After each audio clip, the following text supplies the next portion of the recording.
A moral kantiana contrapõe quase que frontalmente a moral consequencialista que a gente já viu. Para o Kant, a coisa certa a fazer nunca deve depender das suas consequências, mas sim de regras imutáveis que eu sempre devo seguir. Vamos ver o pensamento dele. Assim como os utilitaristas, o Kant concordava que os seres humanos são livres e podem fazer escolhas livremente. Ele também concordava que os seres humanos evitam a dor e buscam prazer em suas vidas. Entretanto, essas escolhas que os seres humanos podem fazer não é o que fazem os seres humanos serem livres. A liberdade para o Kant não é podermos fazer o que a gente quer. Isso não é a noção kantiana, tá? Quando a gente minimiza a dor e busca prazer, nada mais do que a gente está fazendo é seguir os nossos impulsos. A gente não é livre, mas então a gente está sendo escravo dos nossos impulsos, tá? Então, ele contrapõe essa ideia de liberdade utilitarista. Mas, afinal de contas, então, o que é liberdade para o Kant? Para o Kant, agir livremente é agir autonomamente. Agir de forma autônoma significa agir de acordo com a lei que eu estabeleço para mim mesmo, tá? Agir de forma autônoma é o contrário do que agir de forma heterônoma, que seria agir de acordo com os desejos que eu não escolhi para mim, que é o caso de minimizar a dor ou aumentar o prazer, lá dos utilitaristas, né? Agir autonomamente, para o Kant, significa tomar os seres humanos como fins em si mesmo. Para o Kant, moralidade é fazer a coisa certa, não pelas consequências igual aos utilitaristas, mas sim pelas razões corretas. A moralidade para o Kant é uma constante imutável, intertemporal e geograficamente absoluta, assim como 2 mais 2 é 4. Você vê que o Kant coloca a moralidade como sendo absoluta, tá? Diferente dos utilitaristas aí também. Isso não significa que tudo que a gente for fazer deve ser guiado pela nossa moral. Por exemplo, se eu quero ficar rico, eu escolho trabalhar. Se eu estou com sede, eu escolho beber água. Nenhum desses dois exemplos devem seguir regras morais, porque eles não fazem parte do campo da moralidade.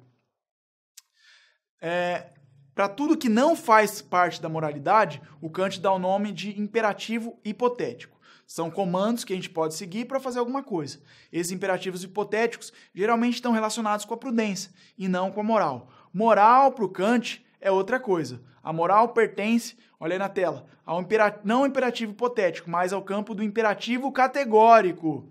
Esse imperativo a gente deve sempre seguir, mesmo que seja contra a nossa vontade, mesmo que seja contra os nossos impulsos.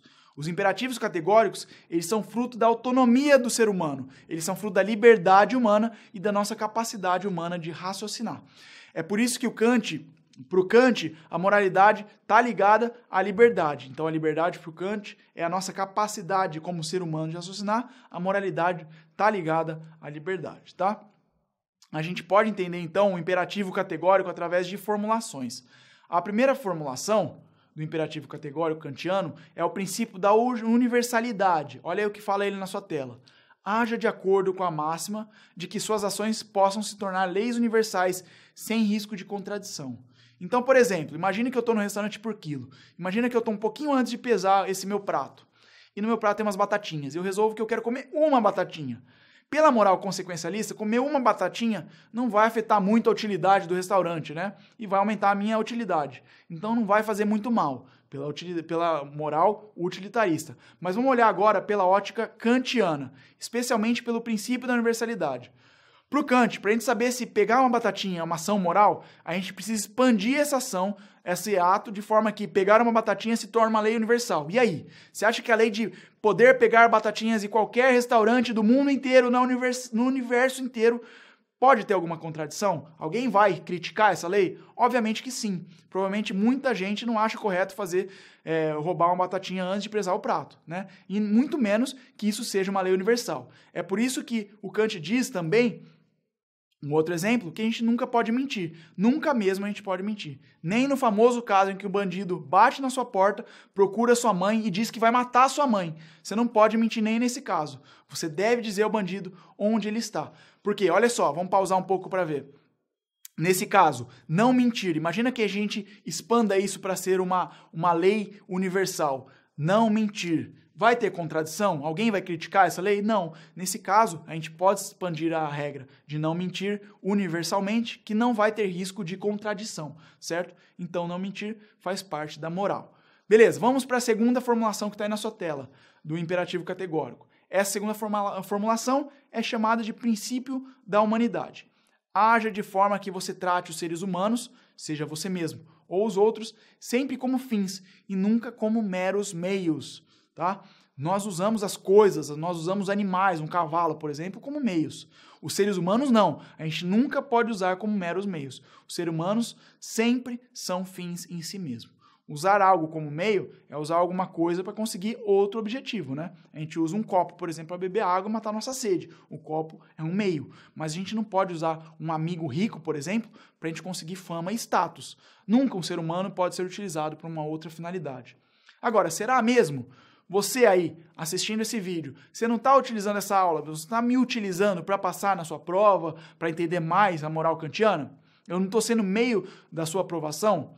Tecnicamente, sim, eu estou sendo utilizado como meio da sua aprovação, mas eu não estou sendo utilizado como mero, olha a palavra mero, não estou sendo utilizado como um mero meio, ou seja, não é apenas como meio da sua aprovação que eu estou fazendo essa aula. Afinal de contas, eu concordei em estar aqui e eu tenho os meus motivos, eu dei o meu consentimento, essa é a minha vontade também. Deu para pegar essa diferença? Eu não posso ser utilizado como mero meio, o ser humano não pode ser utilizado como mero meio.